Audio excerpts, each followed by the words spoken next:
Hello everyone, so in this video, we're going to be reviewing the HHVB and IDDK Tirzepatide Nano Microneedle Patch.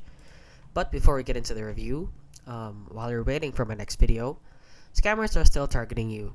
That's why I put together this research system that you can use right away. Link below in the description for you guys to check out. And with that out of the way, let's get into the review. So as you can see right here, we have it opened up on their website, which is hhvb.org. And as you can see, the website is not very well made, and that's a red flag here on their part. So as you can see, if you don't know what this is, it is basically a patch that you put on your body, somewhere in your body, that will help you with weight loss. Now I'm just gonna say right off the bat that this seems to be fishy, since this is no miracle product, guys.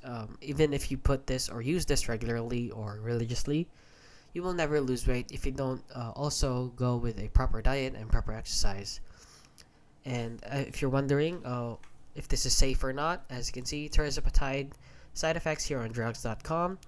The serious tirzepatide side effects include severe stomach problems, acute kidney damage, gallbladder disease, inflamed pancreas, acute pancreatitis, serious allergic reactions, low blood sugar levels, hypoglycemia, diabetic retinopathy issues in type 2 diabetics, suicidal behavior or thoughts, and food or liquid getting into the lungs during anesthesia or deep sedation.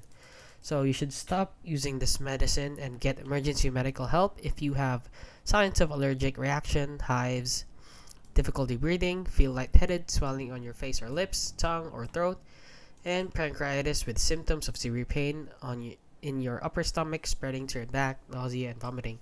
So please, guys, I would advise you not to avoid this product, since the side effects of tirzepatide are very serious, and these are not approved a product, since they're not even on the internet yet. There are not a lot of information on this website if it's actually FDA approved. And yeah, that is basically it, guys. So if you found this video helpful, please consider liking and subscribing.